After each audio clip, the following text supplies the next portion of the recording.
तो जय हिंद दोस्तों। कैसे हैं आप सभी। मैं उम्मीद करता हूं कि आप सभी लोग स्वस्थ होंगे और मस्त होंगे। साथियों, अगर आप किसी भी प्रतियोगी परीक्षा की तैयारी कर रहे हैं, जैसे कि हाल फिलहाल में एग्जाम होने वाला है बिहार पुलिस का, बिहार दरोगा की वैकेंसी आने वाली है, या फिर रेलवे का तैयारी कर रहे हैं, या फिर एसएससी का तैयारी कर रहे हैं। अगर आप किसी भी प्रतियोगी परीक्षाओं की तैयारी करते हैं और आप चाहते हैं कि हम जीके जीएस में फूल स्कोर करें, तो इसके लिए क्या रणनीति होगी, कौन सा बुक पढ़ें जिसे हम बेहतर से बेहतर स्कोर अपने एग्जाम में कर सकें। साथियों देखिए, आज स्टूडेंट की सबसे बड़ी गलती क्या होती है कि वे लोग क्या करते हैं, क्लास पे क्लास करते हैं, नोट्स को बार बार पढ़ते हैं, लेकिन सबसे बड़ी गलती यहां पे करते हैं कि वो क्वेश्चन नहीं लगा पाते हैं। किताब खरीदते हैं तो कुछ किताब में एक चैप्टर का 15-20 क्वेश्चन रहा, दूसरा किताब खरीदते हैं उसमें 25-30 क्वेश्चन रहा। तो ऐसे में स्टूडेंट कितना किताब खरीदे।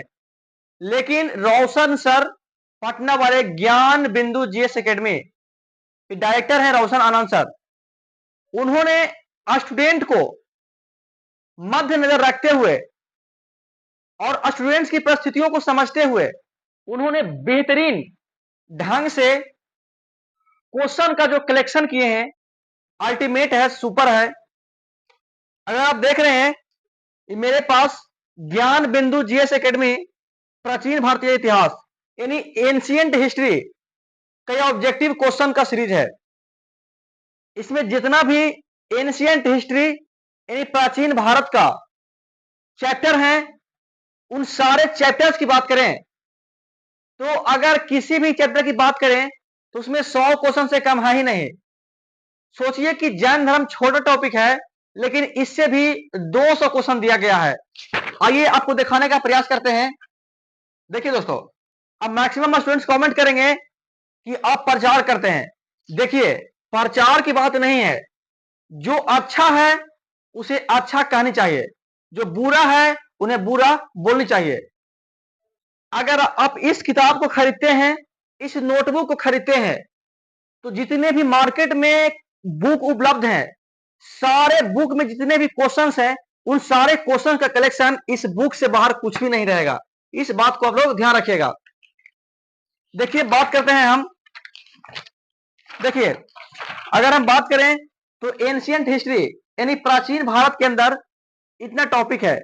पहला टॉपिक है प्राग ऐतिहासिक काल, दूसरा है हड़प्पा सभ्यता, तीसरा है वैदिक सभ्यता, चौथा है जैन धर्म, पांचवा है बौद्ध धर्म, छठा है महाजनपद, और सातवां है ईरानी और यूनानी आक्रमण, आठवां है मौर्य काल, नौवां है मौर्योत्तर काल, दसवां है गुप्त काल, और 11वां टॉपिक है गुप्तोत्तर काल, और 12वां है संगम युग, 13वां है चोल साम्राज्य, और 14 है पल्लव, राष्ट्रकूट एवं अन्य राजवंशों के बारे में बताया गया है। देखिए, पहला चैप्टर क्या है, प्राग ऐतिहासिक काल।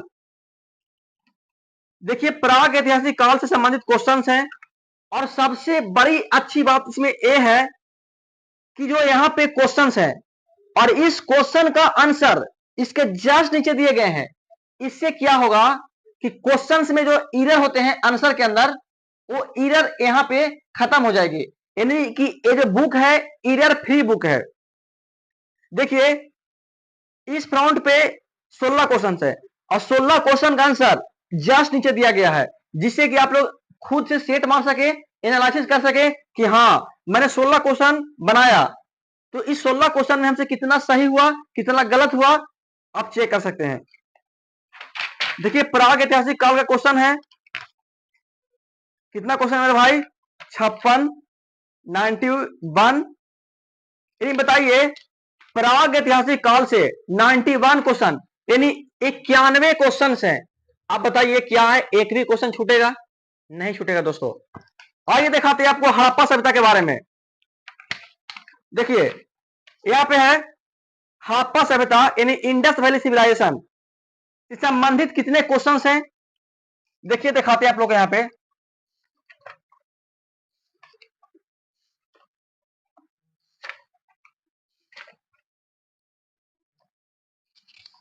देखिए हप्पा सभ्यता से क्वेश्चन है 197, मतलब 197 क्वेश्चन है। आप बताइए 197 क्वेश्चन अगर हप्पा सभ्यता का सोल्व कर लेंगे तो आप लोग का जो कॉन्फिडेंस होगा ना एकदम अप लेवल पे, टॉप लेवल पे होगा। आप पहले ही बोल देंगे कि मैं जा रहा हूं एग्जाम देने, और मैं गारंटी के साथ कहता हूं कि इससे बाहर एक भी क्वेश्चन नहीं आएगा। ये मैं नहीं बोलूंगा, आप लोग बोलिएगा अगर आप इस नोट्स को पढ़िएगा, फॉलो कीजिएगा तब। फिर देखिए दोस्तों यहां पे दिखाने का प्रयास करते हैं। यहां पे देखिए वैदिक सभ्यता है, वैदिक सभ्यता। तो वैदिक सभ्यता के अंदर कितने क्वेश्चंस हैं देख लीजिए आप लोग यहां पे।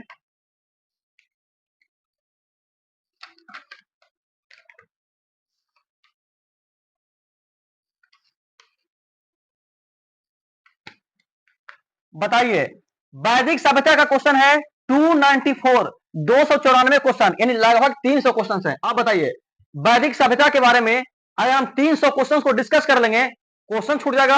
हो ही नहीं सकता है। आप किसी भी प्रतियोगी परीक्षा की तैयारी कर रहे हैं, अगर आप इस क्वेश्चन को भी सिर्फ पढ़ लेते हैं, याद कर लेते हैं, तो आपको कोई भी ना तो क्लास नोट्स खरीदने की जरूरत होगी, और ना ही किसी का पीडीएफ लेने की जरूरत होगा, और ना ही बुक खरीदने की जरूरत होगी। अगर आप इतने क्वेश्चंस को याद कर लेते हैं तो मैं वादा करता हूं क्वेश्चन आपसे बनेगा ही बनेगा। रोशन आनंद सर इतने डंके की चोट पे ऐसे ही नहीं बोलते हैं कि हमारे यहां से इतना रिजल्ट हुआ। वास्तव में उनके यहां से इतना रिजल्ट होता है क्योंकि उन्होंने जो क्वेश्चंस का कलेक्शन रखा है अपनी नोटबुक में, बेहतरीन ढंग से किए हैं। आइए दोस्तों और देखते हैं। उसी प्रकार देखिए जैन धर्म है, जैन धर्म है, जैन धर्म से क्वेश्चंस कितने हैं भाई देख लेते हैं यहां पे। बताइए जैन धर्म से 123 क्वेश्चंस हैं। क्या आप लोगों को लगता है कि इतना इतना क्वेश्चंस को हम सोल्व करेंगे और क्वेश्चन छूट जाएगा? ना, ऐसा हो ही नहीं सकता कि क्वेश्चन छूट जाएगा। आइए दोस्तों देखते हैं बौद्ध धर्म के बारे में। देखिए दोस्तों यहाँ पे बौद्ध धर्म से 205 क्वेश्चंस हैं। सोचिए इतना इतना क्वेश्चन कीजिएगा तो आपका जो कॉन्फिडेंस होगा ना दोस्तों, नौकरी तो छोड़िए, आप मास्टर बन जाइएगा, इतना मैं गारंटी देता हूं। अगर आप इतना कर लीजिएगा, नौकरी तो होगा ही होगा, नौकरी के साथ साथ आप टीचर भी तैयार हो जाएंगे। अब देखिए दोस्तों मैंने तो दिखा दिया कि क्वेश्चन इस प्रकार से हैं। अब तैयारी करें तो कैसे कैसे करें? देखिए मैं आप लोग से बताना चाहता हूं कि अगर आपके पास किसी भी प्रकाशन का बुक हो, अगर आप ज्ञान बिंदु का क्लास नोट्स पढ़ते हैं तो उससे बाहर तो कुछ जाएगा ही नहीं। मान ले जाए कि आपके पास नोट्स नहीं है, तो कोई भी बुक है, या लूसेंट है या फिर कुछ और बुक है, तो उसका जो कंसेप्ट है, जो थ्योरी दिया गया है, उस थ्योरी के एक बार पढ़ लीजिए, और ज्ञान बिंदु का जो ऑब्जेक्टिव क्वेश्चन है, इस क्वेश्चन को सोल्व कर लीजिए। एक भी क्वेश्चन आपके एग्जाम में इससे बाहर नहीं आएंगे। देखिए घटना चक्र भी है, घटना चक्र से भी इस किताब के अंदर बहुत ज्यादा क्वेश्चंस हैं। घटना चक्र जो किताब है उससे भी ज्यादा क्वेश्चन किसमें है? इसमें है। ज्ञान बिंदु का जो नोट्स है इसमें है। देखिए बिहार पुलिस का एग्जाम दोस्तों 15 से 20 दिन में होने वाला है। तो आप लोग क्या कीजिए कि टारगेट को फिक्स कीजिए कि मैं एक दिन में इससे 400 क्वेश्चन, 500 क्वेश्चन को एक बार पढ़ूंगा। ठीक है, इसका पढ़ने का तरीका क्या होगा? आप इसको याद कीजिए चाहे मत कीजिए, लेकिन एक बात को दोस्तों याद रखिएगा हमेशा। क्या करेंगे? इस प्रकार से पढ़ने का तरीका होगा। क्वेश्चन लिखा गया है भारतीय पुरातत्व सर्वेक्षण विभाग की स्थापना किसके कार्यकाल में हुई थी? Lord Curzon. पढ़ लेंगे, आगे बढ़ेंगे।